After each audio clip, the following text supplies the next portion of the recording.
Halo sahabat catur, jumpa lagi di channel Refrizal Tanjung. Pada video kali ini saya akan membagikan sebuah partai catur yang benar-benar cantik, penuh dengan langkah taktis dan kombinasi, yang diakhiri dengan korban menteri paling aneh. Yang memainkan partai ini bukanlah pecatur biasa, tetapi dua orang master catur yang sangat terkenal di zamannya, yaitu Frank James Marshall, seorang Grandmaster terkuat Amerika di masa lalu yang namanya diabadikan dalam pembukaan Rule of Fest varian Marshall Attack, dan lawannya seorang Grandmaster terkuat Rusia saat itu, Stefan Levitsky. Sekarang mari kita lihat partainya. Partai ini dimainkan tahun 1912, putih dipegang oleh Stefan Levitsky dan hitam oleh Frank James Marshall. Levitsky memulai dengan bidak maju E4, Marshall E6. Ini adalah pertahanan Prancis yang sangat kokoh. Putih D4, hitam D5, putih kuda C3. Di sini Marshall bidak C5. Nah sahabat catur, seperti biasa, sebelum kita lanjutkan langkah partai, saya akan bagikan dulu langkah textbooknya yang paling populer pada pertahanan Prancis ini. Di sini langkah yang paling populer yaitu varian Winauer. Di sini gajah B4. Ini adalah varian Winauer. Putih bidak maju E5, C5, A3, gajah pukul kuda, B pukul C, kuda E7, menteri G4, menteri C7, menteri pukul bidak G7, benteng G8 mengancam menteri, menteri pukul bidak H7, C pukul D4, kuda E2, kuda BC6, putih bidak F4, hitam bidak pukul bidak, putih menteri D3, gajah D7, kuda pukul bidak, hitam bidak A6, putih benteng B1, hitam kuda A5, putih bidak H4, dan hitam kuda F5. Inilah 15 langkah textbooknya atau langkah terbaiknya untuk putih dan hitam dalam pertahanan Prancis ini. Artinya bagi Anda yang penggemar dari pertahanan Prancis boleh mempergunakan langkah-langkah terbaik ini. Sekarang kita lanjut ke langkah partai.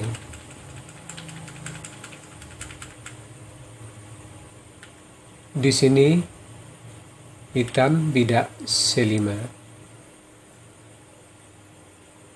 putih kuda F3, hitam kuda C6, putih E pukul D5, Marshall pukul bidak D5, putih gajah E2 persiapan rokade tentunya, hitam kuda F6 juga untuk persiapan rokade, putih rokade, hitam gajah E7, putih gajah G5, mengikat kuda di F6, hitam rokade, putih bidak pukul bidak C5. Di sini Marshall tidak memukul bidak C5 tapi memainkan gajah E6, putih kuda D4, Dan di sini baru marsal pukul bidak C5. Putih kuda pukul gajah E6. Sebenarnya di sini mungkin langkah yang lebih baik. Kuda B3 mengancam gajah, gajah E7, benteng E1, dan posisi masih tetap berimbang. Kita lanjut langkah partai. Di sini kuda pukul gajah E6, F7 pukul E6. Sekarang coba Anda perhatikan. Di sini bidak terpencil D5 sekarang sudah dibantu oleh bidak di E6. Dan di samping itu juga lajur terbuka F untuk benteng yang sangat bagus. Sini putih gajah G4 mengancam bidak di E6, sementara kuda masih terikat di F6, tadi belum bisa pukul gajah. Maka di sini marsal menteri D6 melepaskan ikatan dari kuda dan melindungi bidak di E6. Di sini putih tentu gajah H3 karena gajahnya lebih penting menekan titik E6 ketimbang ditukar dengan kuda. Hitam benteng A E8 menambah bantuan terhadap bidak di E6. Menteri D2 untuk membuka benteng di baris belakang. Dan di sini marsal gajah B4 mengikat kuda. Tujuannya jelas untuk menyorong bidak ke D4 dan menangkap kuda. Dan di sini putih gajah pukul kuda, benteng pukul kuda, dan putih benteng A D1 untuk menghalangi rencana dari hitam. Di sini hitam C5 menambah tekanan terhadap kuda, rencana tetap untuk menyorong bidak nantinya. Dan di sini menteri menghindar ke E2, dan tujuannya tentu kalau seandainya hitam masih menyorong bidak, maka kudanya akan ke E4 mengancam benteng dan menteri sekaligus. Nah, tentu di sini marsal gajah pukul kuda karena kuda putih sangat berbahaya. Putih bidak pukul gajah.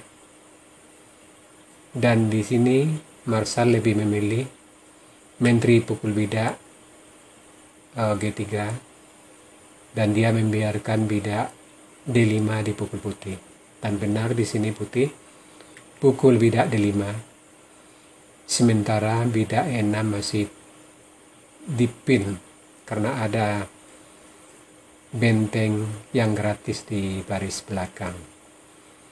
Nah, di sini tentu marsal memainkan dulu kuda ke D4 mengancam menteri. Dan di sini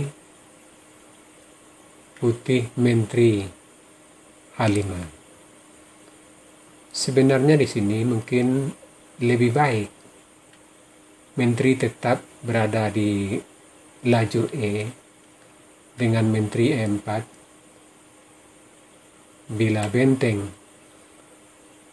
F4 maka menteri E5, sebab menteri tidak mungkin pukul benteng karena ada ancaman skak menteri dengan kuda ke E2.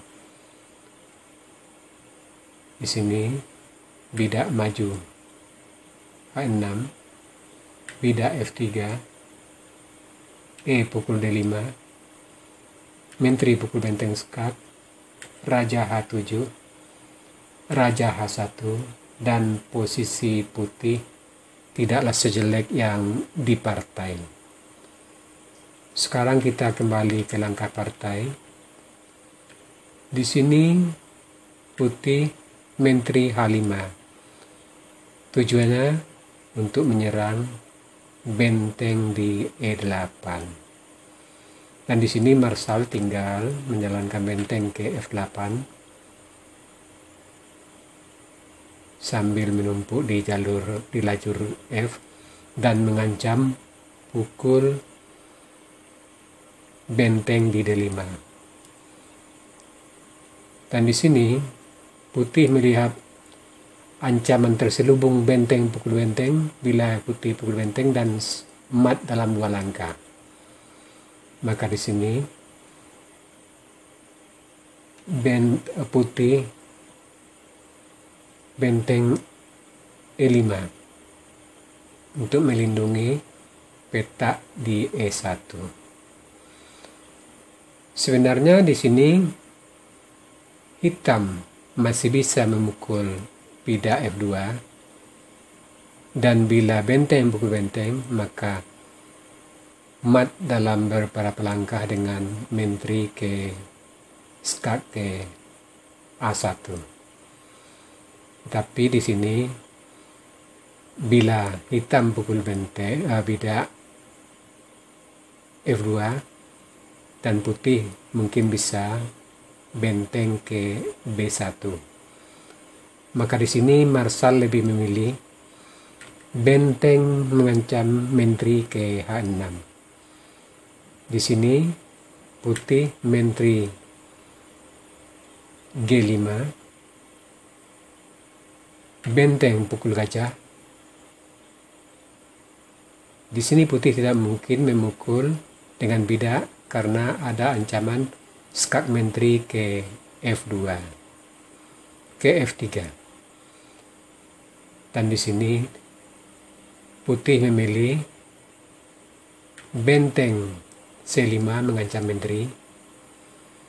Nah, sahabat catur, sampai di sini partai kita hentikan sejenak. Silakan Anda cari langkah Marsal di sini dalam waktu 30 detik mulai dari sekarang.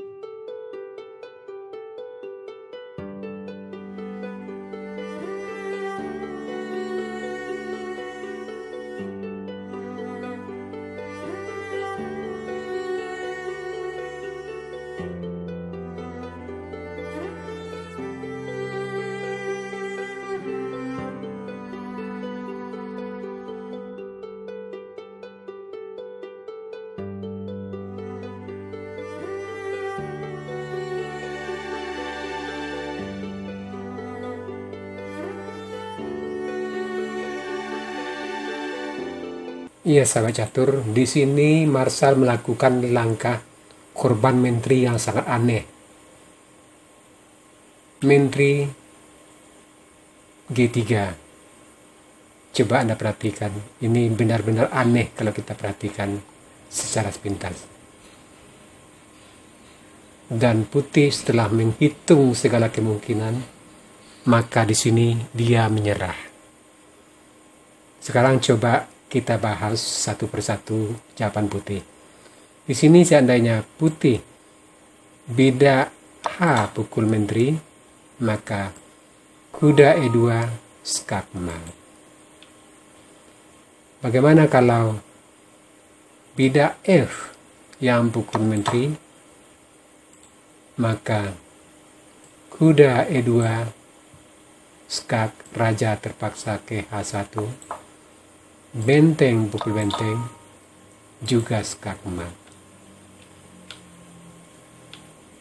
Bagaimana sekarang seandainya menteri yang pukul menteri, maka di sini kuda skak ke E2, raja terpaksa ke H1, kuda pukul menteri skak. Dan di sini apabila bidak pukul kuda, maka benteng pukul benteng F1 skakmat. Dan di sini tentu putih terpaksa kembali ke G2 dan hitam akan skak ke E2, dan saat raja kembali ke H1 maka hitam tentu benteng E3 C3, dan posisi hitam sudah sangat unggul dengan kemenangan 1 kuda.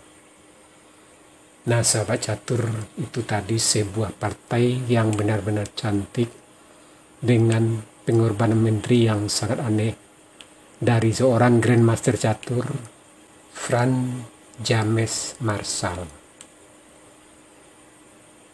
Ya sahabat catur, semoga partai-partai seperti ini bisa menambah kemampuan taktik bermainnya catur Anda.